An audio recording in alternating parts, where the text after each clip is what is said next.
Hey gang, Voltie here. Today I'm going to be doing an analysis video on the recent RC7 Winter Library side event. We had 122 players, which is a really good turnout, and I've managed to finish doing all of the data and the analysis for it. As always, this video is to be used in conjunction with the article that is on the 7 Point Highlander website. It'll be linked below, depending on how you like to take in information, whether that's reading or watching. That's the purpose of having both of those streams of content. So first things first, here are the most played pointed cards from the day. You can see here we have Force, Theolingus, Bowmasters, Caracas, White Plume, some usual offenders. There was a bit of an uptick in the One Ring and Urza Saga, which I thought was quite interesting. But at the same time, it is notable to a degree that, most of these cards are the same as the Pog Winadil and as Canberra 4, but we'll get to that in a bit. We then have the played and point buy graph. So basically, this is where people are spending their points out of all of the pointed cards, and so it's ranked by the amount of points spent per card. You can see here that there aren't too many cards on this list that cost more than 1 point. So we've got White Plume, Lutri, Sol Ring, Time Walk, Ragavan, and Thassa's Oracle. This is to suggest basically that people are far more willing to spend straggler points on the same cards, where the investment of more than 1 point, so 2 or 3 or 4, is really an active choice that you're making during deck construction. Here are the pointed cards that appeared in top 8. So we have a lot of the same cards that you would have seen before. However, in the in the one copy category, we do have some new entrants like Mishra's Workshop, Mystical Tutor, Natural Order, Tinker. A lot of these cards weren't showing up in the previous events. However, Force of Will, Ancient Tomb, Deathrite, Shaman, these 2+ cards, they're all pretty much the same as they were before. Here we have our top 8 pointed cards ranked by conversion factor. So this is the cards that appeared at least once in top 8, ranked by how well they did on the day. If you need any information on what the conversion factor means, there is an article on the 7 Point website, the original commentary, the original statistical analysis article. But basically anything below this line, so we've got Seasoned Dungeoneer, Broadside Bombardiers, White Plume, Caracas, Orcish Bowmaster, and Theolingus, these performed worse than expected, which basically means there were either a lot of copies in the room and not that many went into top 8, or there were a couple of copies and only one managed to sneak through. But up here we have Flash and Library, Natural Order, Breach. These cards were underplayed but overrepresented in top 8. That's the easy way to read this graph. So anything up in this top range here performed much better than expected, which requires A, for a card to not have an oversaturation within the population, and B, for it to be successful within that data set. So all of these cards managed to put at least 1 copy in top 8. Most of them only put 1 copy in, but the higher they rank, the less copies there were in the room.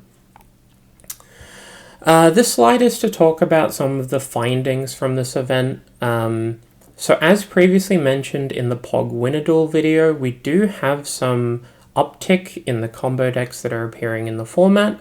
Lurrus Breach is appearing again, but notably the Cambrian Underworld Breach Fastbond deck did put a copy in top 8 in the hands of Loki. Flash put a copy in top 8 in the hands of Isaac. There weren't too many Flashes in the room, but the fact that one of them got there is worth noting. This picture of World Gorge Dragon is to signify that Reanimator has really shifted within the metagame.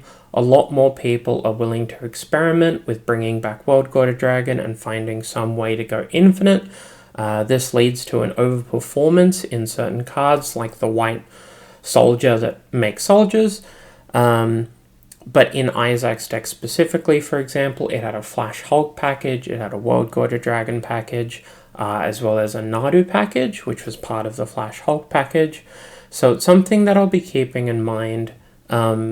Basically, the more Graveyard Hate people are packing into the main deck, the more likely it is that the World Gorger Dragon players will filter out, because obviously we don't want too much of a saturation of Reanimator. We do want some, but if everyone's playing it because it's the best thing, that's a bit scary. Lastly is Mishra's Workshop. The reason that this is a picture here, and this could be Tolarian Academy as well, the Eldrazi decks and the bots decks have been showing a real resurgence in the recent tournaments, across POG and across a lot of weeklies, and in this side event at the RC. We saw a lot more bots, we saw a fair uptick in the Eldrazi decks, and it appears that people are willing to invest in fast mana again, or turbo mana I guess you'd call it, and that's possibly because they're not worried about getting Blood Mooned out of these 3-color mid-range decks, or it's possible that they expect to just be beating people out. The minor Eldrazi package is showing up in some of the workshop decks, and the full-on Eldrazi deck with Sowing Micah Spawn and Devour of Destinies and Eldrazi Temple, that has also been doing well. Lee Hung Nguyen made top 8 with that deck.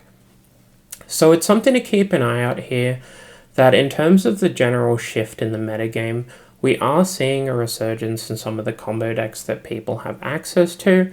While Lutri Grixis and other versions of Lutri decks like Blue Moon and the Red-White X mid-range decks have been very, very populous within the metagame, and that's something we'll look into and talk about, it is worth noting that, you know, the combo players are coming back, they're willing to invest into winning on the stack and blowing people up. So if you have the ability to pack extra artifact hate, if you have the ability to pack extra graveyard hate, that has incidental value against those red-white decks and those Lutri decks, it's probably something to keep in mind. Next up, this graph is the most played mainboard cards. This includes the fetch lands and the basics. But you'll see here that Mental Misstep is right up the top. Then down here we've got Lightning Bolt.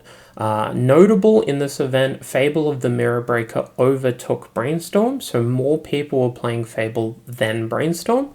And I think this is likely a symptom of a couple of factors. Because Lutri Grixis is so populous, a lot of the Brainstorm decks are playing Fable, and some of those Fable decks are playing Brainstorm, because those decks play both. But because of this resurgence in red-white, it appears that it's overtaken the percentage of the population that is playing Brainstorm but not Fable. So this will be Dimir decks that play combo packages like Reanimator, for example, and a couple of other Brainstorm decks like Sultai and Blue-White. But it appears at the moment that if you have the ability to make blue mana for your Brainstorm, you can work out whether or not you have the ability to find red mana for your Fable, and if you do, it's probably worth doing, or at least it certainly appears to be the case. Past the top 10, which we'll get to later, we've got Preordain, Gataxian Probe, Solitude, Lorien, which were all expected. Flage outpaced Unholy Heat and Expressive Iteration, which is a noteworthy inclusion, and Force of Will appeared in the most played cards across the board. It and Fourth Lingers were the only pointed cards to appear in the most played mainboard cards list. We then have some other cards, so Tamio, Mishra's Bauble, Spell Pierce, Ajani, and then Badlands. So Badlands was the most played land that was not a basic and was not a fetch. So all of the other lands that you can see on this list here are fetch lands or basics. So we've got Island, Swamp, Plains, mountains down here somewhere. Badlands was the most played non-basic, non-fetch land. And it's the only one that appears on this graph. The breakpoint of what play percentage a card needs to reach this graph, I don't remember the number off the top of my head, but it's in the article, so you can read it there. Here are the most played sideboard cards. So we have the 2 Rebs, the 2 Bebs, Hearse, Brotherhood's End, Duress, Submerge. All of these cards are pretty much the same as we've seen previously. Notably, we do have an uptick of some other cards that haven't been appearing previously. So Stony Silence, Veil of Summer, and Douthie Voidwalker. These are all colored versions of some of the other effects that you would be getting. So Veil of Summer allows you to beat the blue decks, but each color has some way to do that. Stony Silence is Null Rod or Collector Riff, and it is coming in third to those. However, it's not by much, so it appears that people are finding space for white to play Stony Silence or vice versa. The last interesting note is that Rest in Peace, Sanctifier Invec, and Containment Priest all appeared in the most played sideboard cards category. So a lot of people are packing Graveyard Hate that isn't in the artifact spectrum, but in terms of what people are actually bringing to fight the graveyard, we still have the same artifact and colorless cards that we've been seeing previously.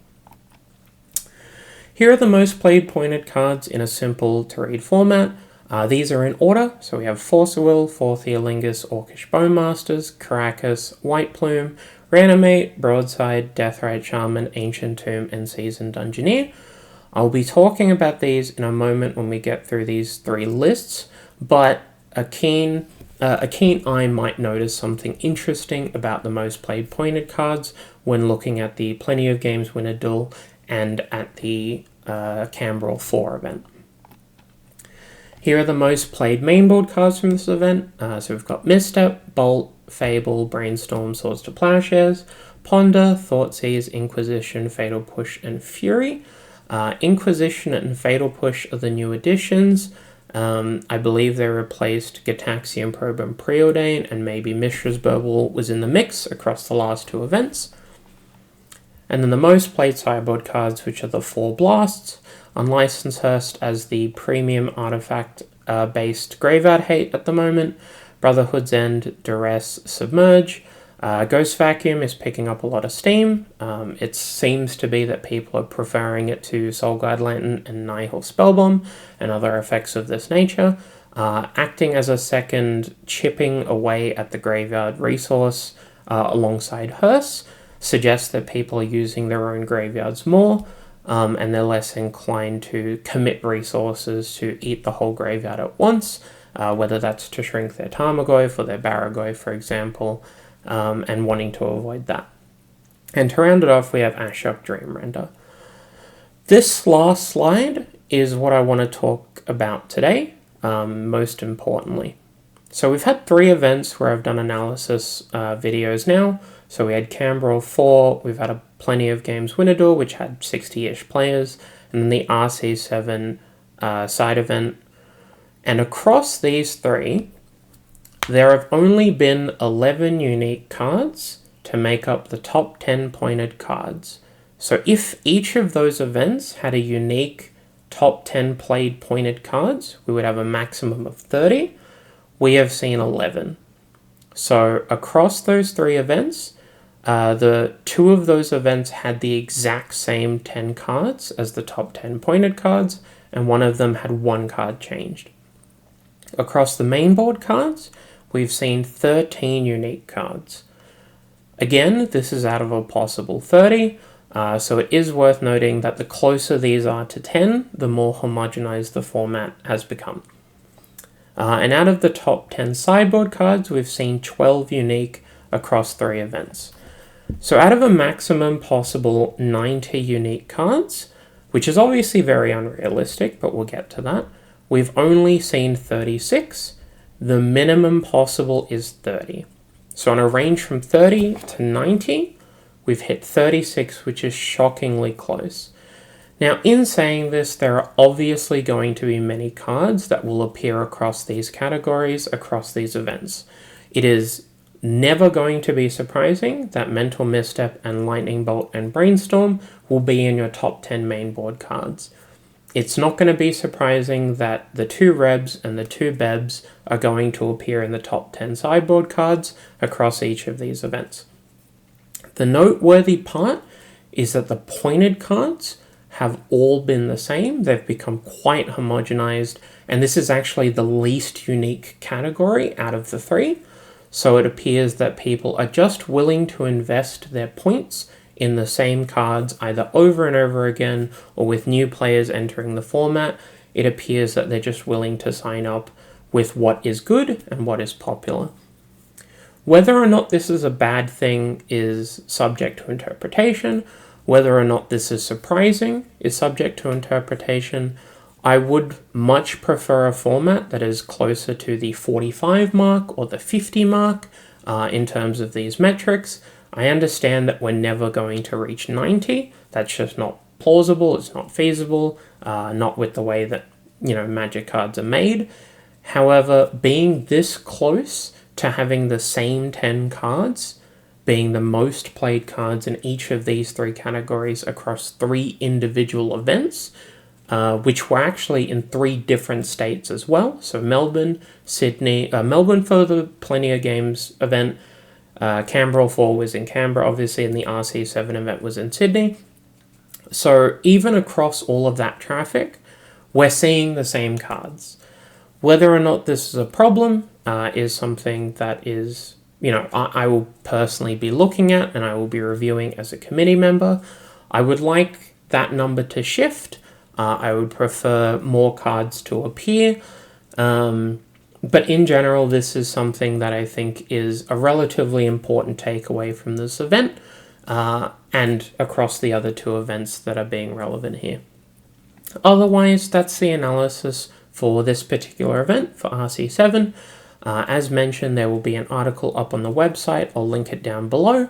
If you want to check out the raw data, there'll be links to that as well, so you can make sure to have a look and cycle through everything if you would prefer to look at the data yourself and make your own interpretations.